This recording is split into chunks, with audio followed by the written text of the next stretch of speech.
Hey, what's up?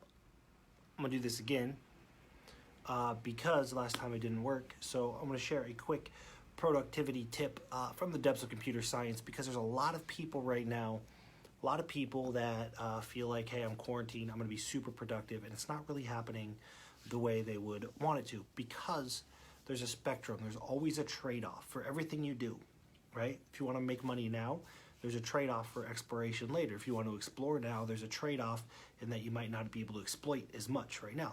There's trade-offs. Okay, so when we talk about productivity, there's two main things to focus on. The first one is throughput. How much is actually getting done, right? How much important stuff is actually getting done? And the other is responsiveness. What needs to get done right now? As a service provider, do I respond to my clients quickly or not, right? And that's the continuum, because as the responsiveness goes up, throughput goes down. And conversely, if you want throughput to go up, responsiveness has to go down, right? It's why you have people whose only job is to answer phones, to respond, so that other people can increase throughput, right? So what that means, if we want to be as productive as possible, if we want to increase throughput as much as possible, we have to look at every aspect of what we're doing, right? It's pretty simple. If we need, how responsive do we need to be? That is the question that we have to ask ourselves first. Do I need to respond to every email within an hour? If so, responsiveness is super high, throughput is dead. You will answer a bunch of emails and use this quarantine lockdown time to get nothing important done, which is fine. Maybe that's the appropriate thing for you to do. But what we need to do is we need to figure out, how responsive do I need to be? And be exactly that responsive. Okay, so if your clients expect an email response within 24 hours, then check your email one time a day. Every time you check it, you are dropping down the amount of throughput, the stuff you're getting done. Okay? How often do I need to check Asana?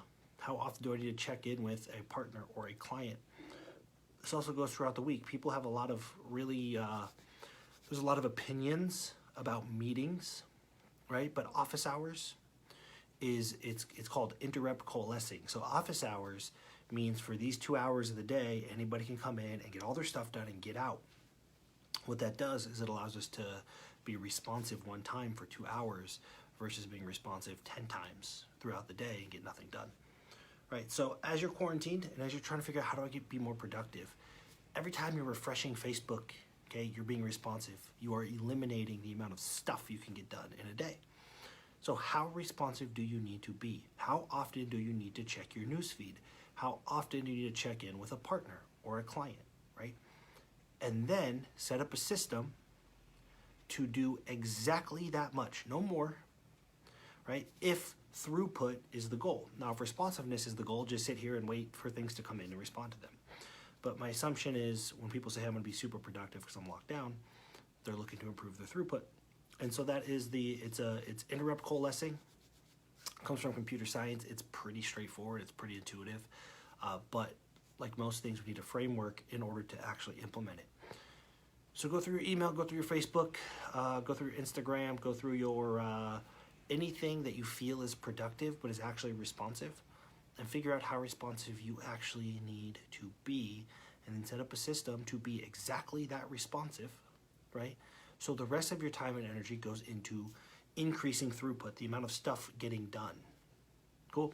Hopefully that's useful. I know a lot of people right now are like, oh, I got so much time to get ahead, and then they don't really know what to do. Landon says bumpers handled that. Yep, that's kind of the idea. There's a lot of computer science algorithms baked into the foundation of bumpers, and then we get super granular with explore, exploit, interrupt coalescing, scheduling. A lot of times the get shit done method of scheduling is entirely inefficient. So we just get a little more granular based on the situation and what we're optimizing for. But hopefully that is helpful.